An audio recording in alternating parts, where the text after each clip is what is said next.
Hola, Bruna.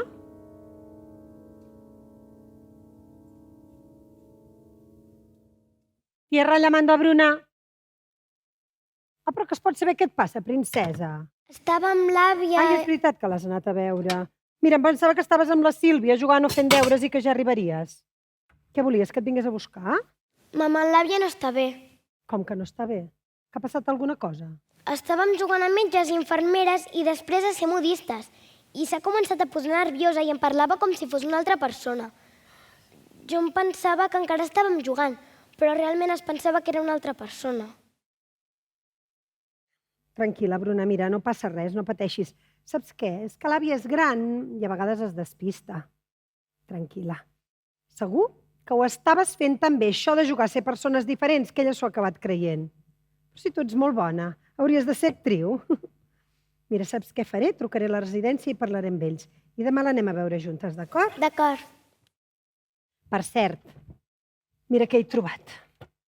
Què és? Mira, obre-ho i llegeix.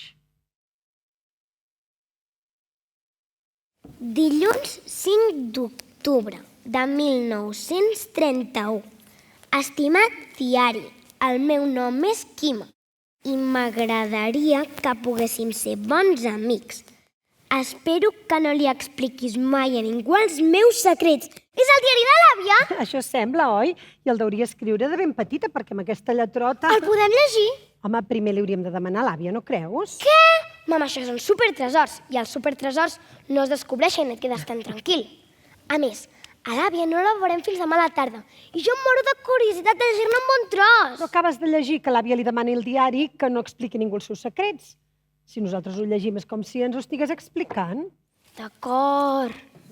Sisplau, que no li diré a ningú, que potser explica com l'Ivi Pep li va demanar de casar-se a l'àvia, o quan es van fer el primer petó.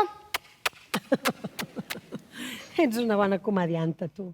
Va, està bé, però llegirem només el primer dia. I si el primer dia no és prou interessant, podrem llegir el segon, sisplau.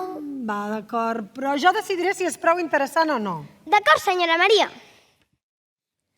Tinc 11 anys i visc a la masia de Cal Riera amb els meus pares, Joan i Isabel. Tinc un gosset que es diu Quisso i vaig a l'escola del poble. Bruna. Sí? Sí, sóc jo, la Maria.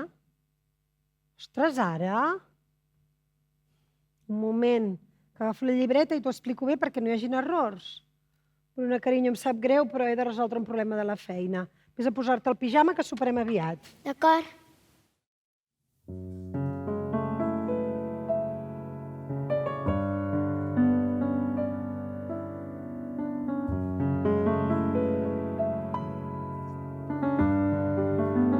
M'agrada jugar amb els meus amics i empaitar les gallines fent sorolls estranys. Bona nit i fins demà. Dimarts 6 d'octubre de 1931. Estimat diari, avui t'explicaré com és un dia normal i corrent de la meva vida.